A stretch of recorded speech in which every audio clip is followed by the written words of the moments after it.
असतील. Okay, Okay. what are the rules or what is the procedure to solve Kirchhoff's law? Okay, what is the procedure to solve the numericals by using Kirchhoff's law? आपल्याला पहिल्यांदा बघायचे असे कोणते rules आहेत, असे कोणते procedure आहे की त्या प्रोसिजरने आपण काय सॉल्व्ह करू शकतो, किर्चॉफ्स लॉ सॉल्व्ह करू शकतो. ओके, किर्चॉफ्स लॉ सॉल्व्ह करण्याचे रूल्स. तर त्यातला पहिला फर्स्ट रूल काय पाहिला होता आपण, draw a correct circuit diagram. पहिला रूल काय होता आपला, ड्रॉ करेक्ट सर्किट डायग्राम. मग आपण इथे काय केलं, आपण आता इथे ड्रॉ करेक्ट सर्किट डायग्राम, दिलेली सर्किट डायग्राम जी आपल्याला क्वेश्चन पेपर मध्ये आलेली असते ती क्वेश्चन पेपर मधली सर्किट डायग्राम आपण करेक्टली इथे ड्रॉ करून घेतली. Right, it is our first rule. त्यात परत काय म्हटलं होतं त्यांनी, name on the junction or nodes. Junction किंवा नोड पॉइंटला नाव द्या, नॉमेनक्लेचर करा म्हटलं होतं. मग आपण इथे नाव देऊ, नॉमेनक्लेचर करू. या पॉइंटला म्हणू पी, या पॉइंटला म्हणू आपण क्यू. नॉमेनक्लेचर करा म्हटले त्यांनी सेकंड स्टेप मध्ये. त्यानंतर थर्ड स्टेप काय सांगते आपल्याला, mark all the branch current or loop with some, okay, with assuming the current direction. त्यांचं म्हणणं आहे की करंट डायरेक्शन अज्युम करा आणि करंट डायरेक्शन अज्युम केल्यानंतर काय करा, mark all the currents mark करायचे. तर करंट्स मार्क करताना आपण काल रूल्स पाहिले होते. कसे रूल्स घ्यायचे, करंट नेहमी कसं जातं, कसं फ्लो होत असतं नेहमी करंट, हायर पोटेन्शियल कडून lower potential, higher potential to the lower potential, higher potential कडून नेहमी करंट फ्लो होत आहे लोअर पोटेन्शियल कडे. हा higher potential positive, lower potential negative. पहिला करंट घेतला हायर पोटेन्शियल कडून लोअर पोटेन्शियल कडे. ओके, हा झाला आपला लूप 1. काय म्हटलं होतं सेकंड स्टेप मध्ये, mark all the current or loops म्हटलं त्यांनी. राईट, मग घेतला सेकंड मध्ये. आता इथे आपल्याला पण दिसतंय, इथे काय दिसतंय, पॉझिटिव्ह निगेटिव्ह दिसतंय, पॉझिटिव्ह निगेटिव्ह. मग इथे आपण काय करू शकतो, असा करंट पण मार्क करू शकतो. म्हणजे इथे काय होईल, इथे क्लॉकवाईज, इथे अँटी क्लॉकवाईज.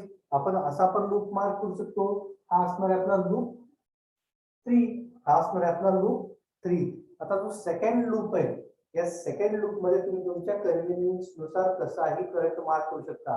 क्लॉकवाईज पण घेऊ शकता किंवा अँटी क्लॉकवाईज पण घेऊ शकता. या दोन्ही 6 करंट त्यामध्ये फ्लो होतो, त्यामुळे कसंही आपण घेऊ शकतो. पण कन्फ्युजन टाळण्यासाठी, कन्फ्युजन कमी करण्यासाठी, न्यूमरिकल्स मध्ये जास्तीत जास्त सिम्प्लिसिटी येण्यासाठी आपण काय करू, करंटची डायरेक्शन सेम अज्युम करू. कारण त्यांनी म्हटलेले अज्युम करंट डायरेक्शन, त्यामुळे आपण करंटची डायरेक्शन अज्युम करू शकतो. आपण काय करू, ही जी करंटची डायरेक्शन आहे इथे 1 ओहम करंटची डायरेक्शन, ही पण आपण क्लॉकवाईज अज्युम करू आणि ही पण करंटची डायरेक्शन क्लॉकवाईज अज्युम करू. ओके, हा झाला लूप 3, हा झाला लूप 2. काय केलं आपण, ते करंटच्या डायरेक्शन अज्युम केल्या, लूप डिसाइड केले R1 R2 आणि R3. आता आपण करंट मार्क करून घेऊ. करंट मार्क करताना आपल्याला काय दिसतं, इथे फ्लो होणारा करंट असणार आहे, कन्सिडर करू आपण I1. For loop 1 current is I1. हा I1 करंट इथपर्यंत येईल, थोडासा करंट इकडे फ्लो होईल, थोडा करंट काय होईल इकडे फ्लो होईल. लूप 2 मध्ये जो फ्लो होणारा करंट आहे त्याला समजू आपण I2, त्याला समजू आपण I2. इथला करंट बघू आपण कोणता आहे ते, आपण आता पुढे जाऊ. परत हा I2 करंट आहे, हा I2 करंट इथपर्यंत आलाय आणि इथून काय झालाय, थोडासा करंट इकडे फ्लो झालाय, थोडा करंट इकडे फ्लो झालाय. या करंटला समजू आपण I3. ओके, त्याला समजलं आपण I3. ठीक आहे, मग आता काय झालेलं आहे, इकडे पण करंट आलाय, इकडे पण करंट आलाय. आता हा करंट कोणता आहे आपण नंतर बघायचा आपल्याला, तोपर्यंत आपल्याला तिथे करंट मार्क करायचा नाहीये. त्यानंतर आपल्याला इथे साइन मार्क करायचे. साइन कसे मार्क करायचे, इथे असणारे पॉझिटिव्ह, इथे असणारे निगेटिव्ह, इथे असणारे पॉझिटिव्ह, इथे असणारे निगेटिव्ह, इथे असणारे पॉझिटिव्ह, इथे असणारे निगेटिव्ह. हा पॉझिटिव्ह निगेटिव्ह ऑलरेडी त्यांनी दिलेला आहे. त्यानंतर इथे पण पॉझिटिव्ह निगेटिव्ह घ्यायचा आहे, पण हा पॉझिटिव्ह निगेटिव्ह आपण फक्त इथे मार्क करणार आहे. आपल्याला इथली करंटची डायरेक्शन किंवा इथलं जे करंटची इक्वेशन येणार आहे ते डिपेंडिंग अपॉन द लूप, कशावरती डिपेंड असणार आहे ते, लूप वरती डिपेंड असणार आहे. ते कसं येईल ते आपल्याला पुढे बघायचं. ठीक आहे. आपण काय घेतलं सेकंड थर्ड स्टेप पर्यंत आलो. आपण काय घेतलं इथे mark all the currents. Then पुढे काय तर पुढे नेक्स्ट स्टेप काय ते नेक्स्ट स्टेप काय ते आपली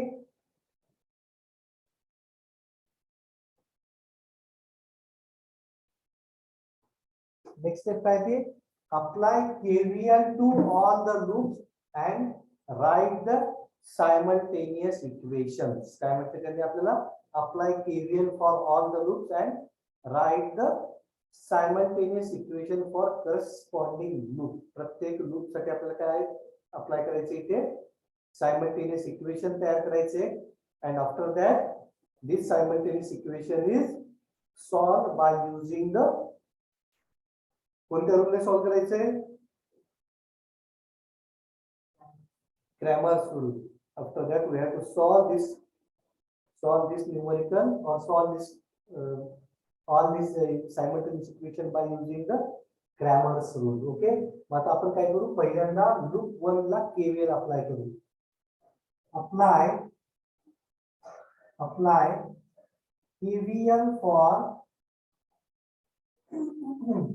KVL for loop 1. काय करू आता इथे आपण लूप 1 साठी KVL आपण अप्लाय करू. आता KVL अप्लाय करताना काय करायचं कॉमन नसेल तर लक्षात ठेवा कॉमन साठी वेगळे रूल्स आहे. कॉमन नसेल तर लक्षात ठेवा जिथून करंट एंटर होतोय सगळ्यांनी लक्ष देऊन ऐका व्यवस्थित. जिथून करंट काय होतोय एंटर होतोय तो साइन आपण यूज करायचा. आता इथे करंट कुठून एंटर होतोय कोणत्या साइन मधून एंटर होतोय कोणत्या sign minus write it as -10. इथे कुठून एंटर होतोय प्लस मधून प्लस यायचे कसं बघा आता आपल्याला ओहम्स लॉ सांगतो आपल्याला V इक्वल्स टू काय असतं IR. आपल्याला KVL अप्लाय करायचंय. KVL अप्लाय करायचं म्हणजे काय करायचं आपल्याला E equals to V1 plus V2 plus V3 किंवा E minus V1 plus V2 plus V3 equals to 0. म्हणजे summation of V equals to आपल्याला काय दाखवायची आहे 0. आपल्याला अप्लाय करायचं KVL. तर तो KVL कसा अप्लाय करायचा by using the Ohm's law. ठीक आहे. आता ओहम्स लॉ ने तर इथे आपल्याला अप्लाय करायचा असेल कुठे इथे जर अप्लाय करायचा असेल समजा हा V1 आहे तर काय इथे I into R1. I ची व्हॅल्यू किती आहे I1. I ची व्हॅल्यू किती आहे I1 आहे. R1 ची व्हॅल्यू किती आहे 2. देन 2I1 काय येतो 2I1 येणार. R2 आहे आपला म्हणून आपण इथे लिहिणार प्लस 2I1. ओके काय लिहिणार आपण प्लस 2I1. देन परत आपण लिहिणार प्लस काय लिहिणार आपण इथे परत प्लस लिहिणार. प्लस कावर लिहिणार ते आपला जो ज्या लूपचा करंट आपण फाइंड आउट करतोय लक्षात ठेवा ज्या लूपचा करंट फाइंड आउट करतोय तो करंट आपण कन्सिडर करायचा. ज्या लूपचा करंट फाइंड आउट करतोय तोच करंट कन्सिडर करायचा. For the loop 1 current is I1. कोणता करंट आहे I1 आहे. मग इथे पहिल्यांदा पॉझिटिव्ह साइन मध्ये कोण जातोय तर I1 जातोय. ओके. आता ही इथे काय दिसते तुम्हाला इथं I1 पण फ्लो होतोय आणि इकडून I2 पण जातोय. म्हणजे या 2 ओहम रेझिस्टन्स मध्ये दोन करंट येत आहेत. कोणते I1 आणि I2. पण नियम काय लक्षात ठेवायचा रूल काय लक्षात ठेवायचा ज्या लूप साठी फाइंड आउट करतोय तो काय घ्यायचा नेहमी पॉझिटिव्ह घ्यायचा. तो नेहमी काय घ्यायचा पॉझिटिव्ह. मग इथे काय 2 into bracket I1 minus I2 झाला लूप 1 कंप्लीट. इक्वल्स टू काय ना 0. देन सॉल्व करा काय करा -10 plus 2I1 plus 2I1 minus 2I2 equals to 0. या 2 ने दोघांना मल्टिप्लाय केलं आपण काय करते 10 plus 2I1 plus 2I1 plus sorry minus 2I2. I1 काय होतील इथे ऍड होतील -10 plus 4i2 minus 2i1 equals to 0. काय लिहिता येईल simultaneous equation 4i1 minus 4i1 Sir, for I1 minus 2i2 equals to 10. equals to 10. It is our equation number 1. हे काय असणार आपलं इक्वेशन नंबर 1 असणार. लूप 1 ला झाला आता कोणता येणार लूप 2 येणार. आता कोणता येणार लूप 2. नेक्स्ट काय मग apply KVL for loop 2. Apply KVL for loop 2. इथून स्टार्ट करू आता आपण. काय इथे प्लसच घ्यायचं. काय मग इथे 3i2 प्लस आता लूप 2 साठी घेतोय. आता या रेजिस्टन्स मध्ये आपल्याला दिसतंय की i2 करंट पण येतोय आणि i3 करंट पण येतोय. दोन्ही करंट येतात. i2 पण येतो आणि i3 पण येतो. पण कोणत्या लूप साठी फाइंड आउट करतोय आपण लूप 2 साठी लूप नंबर 2 2 साठी. देन काय इक्वेशन येईल मग इथं 1 into i2 minus I2 minus I3. i2 minus i3. पुढे येऊ आपण आता इथे प्रत्येक जागी पॉझिटिव्ह घ्यायचं लक्षात ठेवा. लूप 2 साठी फाइंड आउट करतोय तर आपण तिथे प्रत्येक जागी काय घ्यायचा पॉझिटिव्ह घ्यायचा, निगेटिव्ह घ्यायचंच नाही. काय ते 2 काय मग equation I2 minus I2 minus I1 i2 minus i1 equals to 0. Simplify 0. 3i2 plus i2 minus i3 plus 2i2 minus 2i1 equals to 0.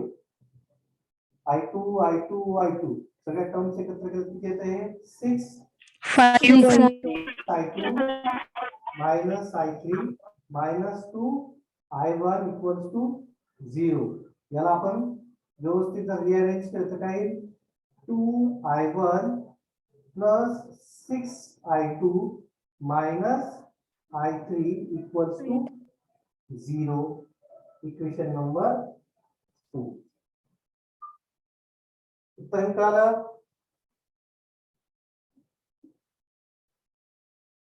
चैतन्य, ईश्वरी, प्रगती, रेणुका, Yes, sir. रिद्धी, प्रगती, ईश्वरी, हो, sir. Shivangi, Sneha, Yes, sir. इथपर्यंत आलं लक्षात? हो, झाले आता आपले Yes, दोन sir. इक्वेशन झाले. आता काय राहिले आपलं लूप 3 राहिलाय. ओके, आता आपण जाऊ लूप 3 कडे. Apply KVL for loop 3. Apply KVL for loop 3.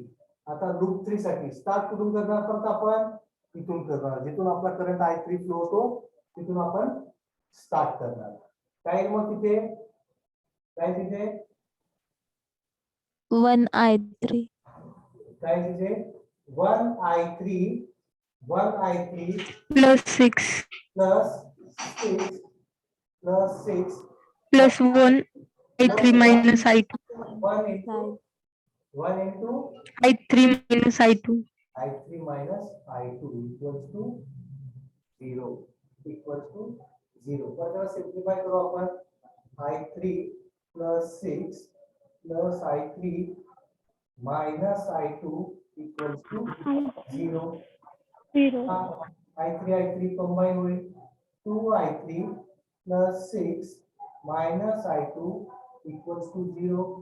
त्याला सिंपल फॉर्म मध्ये लिहू आपण minus 2i2 plus 2 minus i2 plus 2i3 equals to minus 6. Equation number 3. Yogesh कळालं का कसं आलंय? कुठं आलंय मला सांग, कुठं कळालंय? इथून सांगू परत. मग काय करेल आपण पहिल्यांदा आपण काय करायचं, असे लूप मार्क करून घ्यायचे. सगळ्यांना लूप मार्क करून घेतले. त्यानंतर स्टार्ट कुठून करायचं, याला पॉझिटिव्ह आणि याला निगेटिव्ह दिलेलाच असतो ऑलरेडी, किंवा दिलेला जरी नसेल तरी असा सिम्बॉल बघायचा. सगळ्यांनी लक्ष द्या, असा सिम्बॉल बघायचा. ज्याची मोठी स्टिक असते तो असतो पॉझिटिव्ह, ज्याची छोटी स्टिक असते तो असतो निगेटिव्ह. जर दिलेलं नसेल तर लक्षात ठेवायचं. ओके, मग आता इथे पॉझिटिव्ह निगेटिव्ह दिलेले आपल्याला. आता पॉझिटिव्ह निगेटिव्ह दिलेलं असेल आपल्याला काय करायचं, आता लूप 1 लूप 2 लूप 3 जेवढे लूप दिलेले असतील तेवढे लूप मार्क करून घ्यायचे आणि एकच करंट डायरेक्शन ऍज्युम करायची. करंट डायरेक्शन जरी चुकली आपली, आपलं न्यूमरिकल कधी चुकत नाही, लक्षात ठेवा. आपलं न्यूमरिकल फक्त काय येतं, पॉझिटिव्ह निगेटिव्ह मध्ये येतं, बाकी न्यूमरिकल आपलं चुकत नाही. न्यूमरिकल करेक्ट करण्यासाठी करंट डायरेक्शन कशी ठेवायची, सेम ठेवायची. म्हणून आपण करंट डायरेक्शन कशी ठेवली, सेम ठेवली. नंतर इथे पॉझिटिव्ह इथे निगेटिव्ह, इथे पॉझिटिव्ह इथे निगेटिव्ह, असे पॉझिटिव्ह निगेटिव्ह सगळीकडे मार्क करून द्यायचे. पहिला पॉझिटिव्ह दुसरा निगेटिव्ह सगळे मार्क करून घेतले. त्यानंतर 3 लूप दिले, तिन्ही लूप साठी वेगळं वेगळं सायमल्टेनियस इक्वेशन बनवायचे. 3 लूप साठी इक्वेशन्स किती येणार, 3 इक्वेशन्स येणार.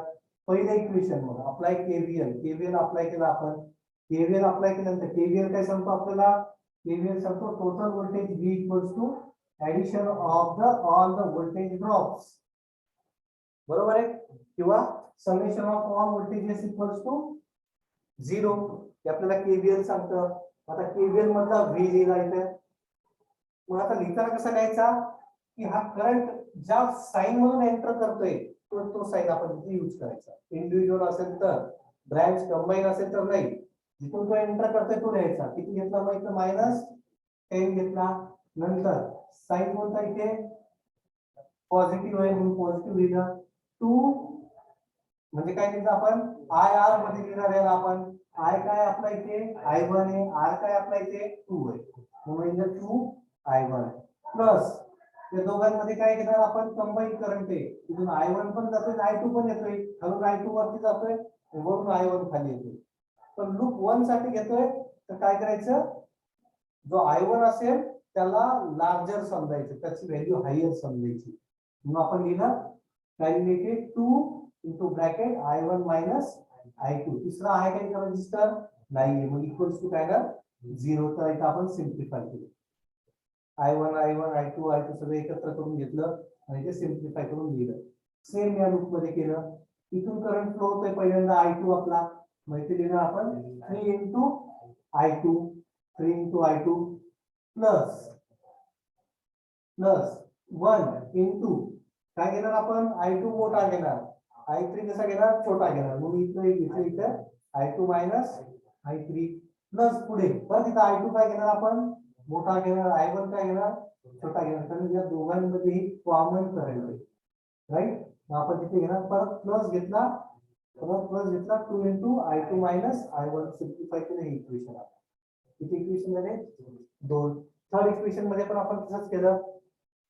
1 into I3 plus 6 volt source दिलेला आहे आपल्याला, हा पॉझिटिव्ह मध्ये एंटर होतोय म्हणून पॉझिटिव्ह दिला. त्यानंतर आर ने घेतो, व्होल्टेजच आहे तो ऑलरेडी, म्हणून तो 6 लिहिला. पुढे गेल्यानंतर करंट कसा लिहायचा, पॉझिटिव्ह लिहायचा आहे, पॉझिटिव्ह लिहिला. लिहायचा कसा आपण, ज्या लूप साठी काढतो तो मोठा घेतला, I3 मायनस I2 सिम्प्लिफाय केलं इक्वेशन. ठीक आहे, हे झाले आता 3 इक्वेशन्स. 3 कोणते इक्वेशन झाले, हे सायमल्टेनियस इक्वेशन झाले. कोणते इक्वेशन झाले, सायमल्टेनियस इक्वेशन झाले. म्हणजे तिन्ही सायमल्टेनियस इक्वेशन्स आपण काय करू आता, लिहून घेऊ. सायमल्टेनियस इक्वेशन कोणते कोणते आहेत, सेकंड इक्वेशन कोणतं आहे, फर्स्ट इक्वेशन कोणतं आहे, याचं 4I1 मायनस 2I2. I3 ची टर्म आहे का इथे, नाहीये, म्हणून प्लस 0I3 इक्वल्स टू काय येणार आहे, 10.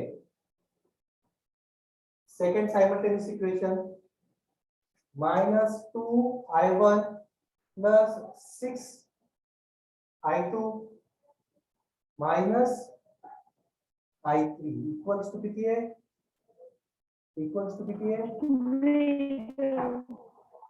0. थर्ड इक्वेशन I1 ची टर्म आहे का इथे नाहीये, म्हणून ते लिहू आपण 0 I1 0 I1 minus I2 plus 2I3 equals to -6. Okay, हे झाले आपले तिन्ही सायमल्टेनियस इक्वेशन. हे लिहून घेतलं का एवढं? इकडचं झाले का लिहून? करू ना त्याला.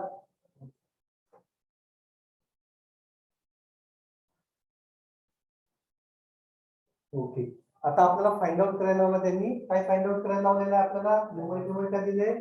Find the current to the resistance 3 ohm. त्यांनी काय म्हटलेले न्यूमरिकल मध्ये? Find the resistance to the 3 ohm resistance. 3 ohm resistance मधला करंट फाइंड आउट करा. आता क्रॅमर्स रूल देतो इथे. आता क्रॅमर्स रूल काय सांगतो आपल्याला? क्रॅमर्स रूल काय आहे? क्रॅमर्स रूल काय सांगतो आपल्याला? I1 equals to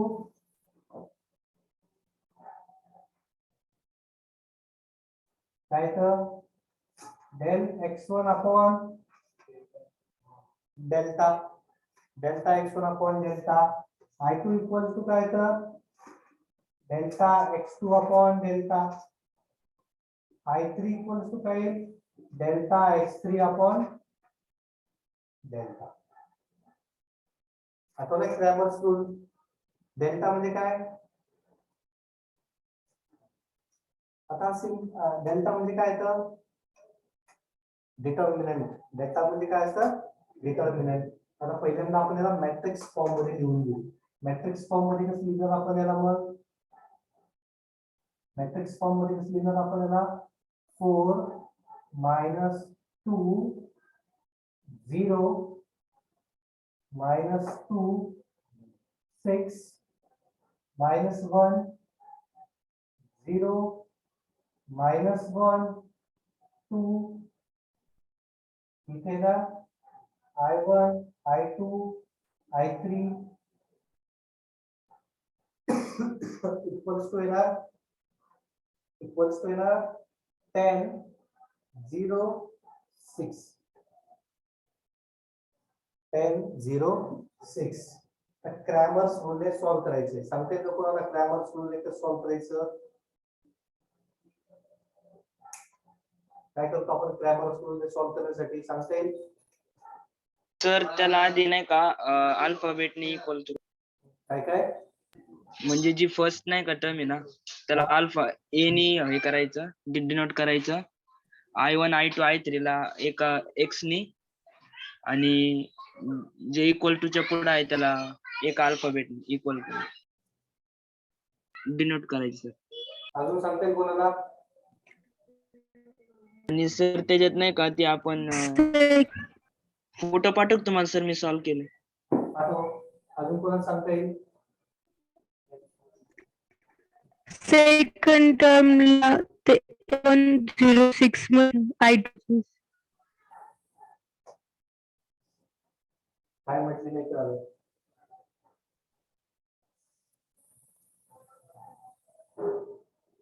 Renuka, Vaishnavi, साक्षी सांगता येईल का क्रॅमर्स रूल काय आहे? सर पहिलेलं A1 B1 C1 बघा ते A1 B1 C1 आपण जे काल घेतलं होतं तुम्हाला एका सिम्प्लिफिकेशन म्हणजे समजण्यासाठी घेतलं होतं आपण. तुम्ही ते पण कन्सिडर करू शकता. कशाला A1 कशाला A2 कशाला A3 असं पण आपण कन्सिडर करू शकतो. पण ते कन्सिडर करण्यामागे आपला हेतू काय होता? फक्त तुम्हाला हे कळायला पाहिजे की कोणता A1 आहे, कोणता A2 कोणता A3 आहे.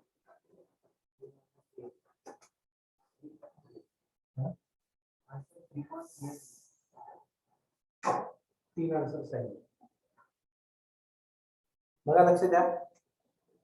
काय करायचे आपल्याला क्रॅमर्स रूल मध्ये? आता हा कोणता रूल आहे? हा कोणता मॅट्रिक्स आहे? सिंपल मॅट्रिक्स आहे, बरोबर. हा कोणता आहे? स्पेसिफिक मॅट्रिक्स किंवा सिंपल मॅट्रिक्स म्हणू आपण याला. आपल्याला काय करावं लागतं? डिटर्मिनंट मध्ये कन्वर्ट करावं लागतं. पहिल्यांदा त्याच्यामध्ये डिटर्मिनंट मध्ये कन्वर्ट करावं लागतं. डेल्टा लिहिलाय आपण, तर डेल्टाचा मीनिंग काय असतो? डिटर्मिनंट. डेल्टाचा मीनिंग काय असतो? डिटर्मिनंट. आता डिटर्मिनंट लिहिताना आपल्याला सॉल्व कोणता करायला लावलाय त्यांनी? करंट कशातला फाइंड आउट करायला लावलाय? I2. I2 लावलाय. आपण फक्त I2 सॉल्व्ह करायला ते बाकीचं आपल्याला करत बसायची गरज नाही. आपल्याला जे सांगितलं आपण ते करू. देन म्हणून मी लिहितो इथे I2 इक्वल्स टू काय लिहिलंय डेल्टा x2 म्हणजे काय करावं लागेल आपल्याला डिटर्मिनंट घ्यायचा. इथे आपण डिटर्मिनंट घेऊ directly 4 minus 2 0 minus 2 6 minus 1 0 minus 1 2 okay. आता डेल्टा x2 म्हटले त्यांनी. डेल्टा x2 मध्ये काय करायचं असतं आपल्याला की जो सेकंड कॉलम असतो काय असतो जो सेकंड कॉलम असतो या सेकंड कॉलमला रिप्लेस करायचं. कोणी रिप्लेस करायचं कॉन्स्टंट मॅट्रिक्सने रिप्लेस करायचं आणि त्याचा डिटर्मिनंटच घ्यायचा. आपण ते बाजूचे लिहून घेऊ 4 minus 2 0 0 minus 1 2 याला रिप्लेस कशाने करायचे कॉन्स्टंट मॅट्रिक्सने. कॉन्स्टंट मॅट्रिक्स कोणता I1, I2. काय तो 10 0 10 6. 10 0 minus 6 येतात. ओके केलं आपण. जर x1 असता I1 असतात काय केलं असतं आपण हा जो पहिला कॉलम आहे याला कॉन्स्टंट I1. रिप्लेस केला असतं. जर I3 फाइंड आउट करायचा असता तर शेवटच्याला आपण रिप्लेस केलं असतं. ठीक आहे. आपल्याला फाइंड आउट कोणता करायला लावला त्याने सेकंड करायला लावलाय म्हणून आपण सेकंड कॉलम रिप्लेस केला. त्याच्याने रिप्लेस केला या कॉन्स्टंट मॅट्रिक्सने रिप्लेस केला. आता याचा डिटर्मिनंट काढू आपण. डिटर्मिनंट कसा काढतो आपण 4 into ब्रॅकेट मध्ये काय 0 into 2 0 into 2 0 साइन चा मायनस बरोबर 6 into Minus 6 into minus. 6 into minus 1 किती येतात ते प्लस 6 किती लिहिणार आपण राइट. देन नेक्स्ट कोण घेतो आपण कोणती टर्म घेतो आपण 10. टर्म घेतो 10 बरोबर. 10 इधर -10 into 4 into 2 into -2 किती येणार -4 -4. 0 into -1 म्हणजे किती येणार 0 येणार. लिहिण्याची गरज आहे का नाही. देन थर्ड टर्म घेऊ आपण इथे प्लस. आता 0 ने मल्टिप्लाय करायचे आपल्याला म्हणजे ऑब्वियसली काय येणार आन्सर सगळं 0 0 येणार. लिहायची गरज आहे का नाही. नाही.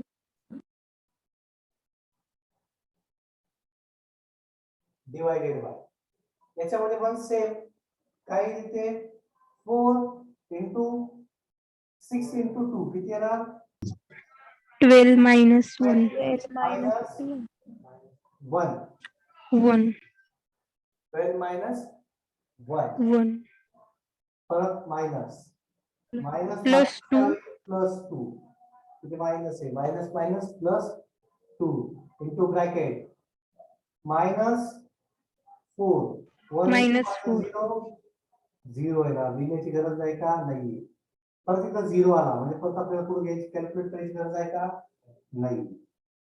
देन काय येणार 4 into 16 upon -10 into -4 divided by 4 into 11 4 in bracket 11 plus 2 -4 -4. 16 upon 36 -24 plus 40 divided by 44 minus 8 equals to किती येते हे minus plus 16 divided by upon 36 36 equals to 0.44 ampere. correct. किती आला I2 equals to 0.44. ampere 0.44 ampere.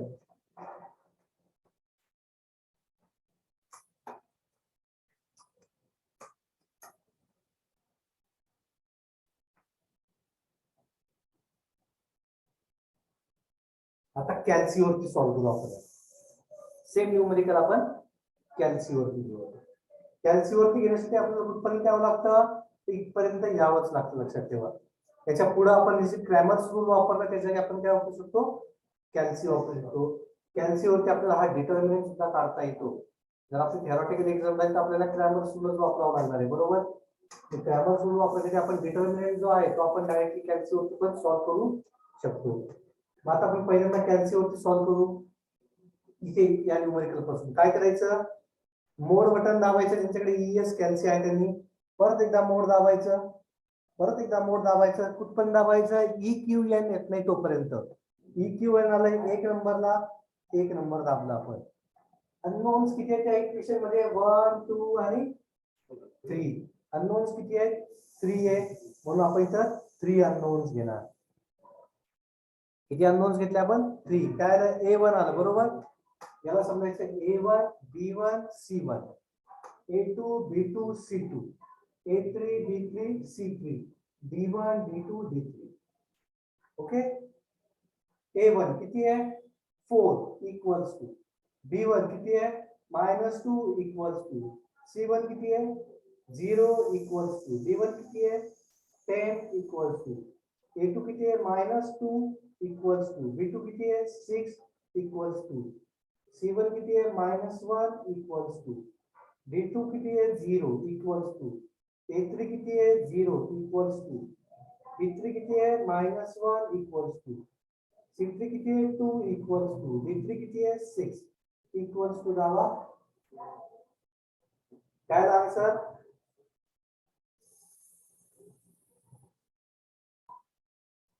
3.38. 3.0.1. 38. 38. मग काहीतरी ज्यावेळेस चुकतं आपलं त्यावेळेस आन्सर आपलं वेगळं येतं.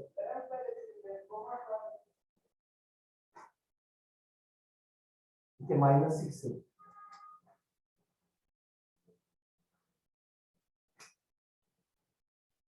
आन्सर पुट करताना एकदम व्यवस्थित पुट करणं गरजेचं आहे.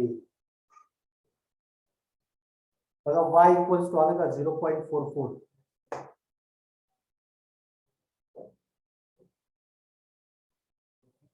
आले का 0.44 दिसतं का, त्याच्यामुळे आला हे 0.44 बिकॉज ऑफ कॅल्सी. कॅल्सी वरती ऍक्युरेट आन्सर्स येतात. आलं का,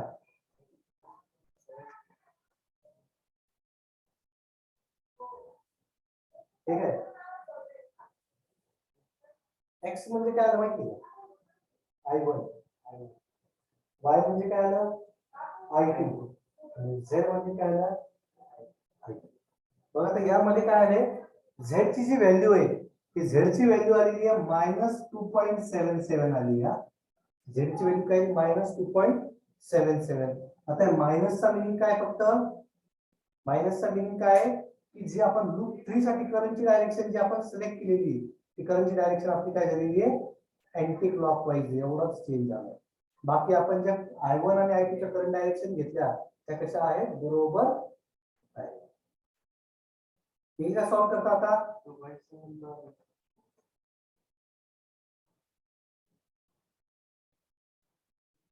अरे 2.72 काय आलं, I1 आला तुझा, प्रत्येक गोष्ट ना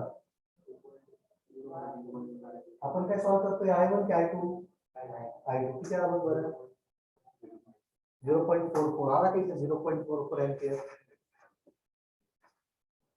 करता येईल का सॉल्व, करता येईल का.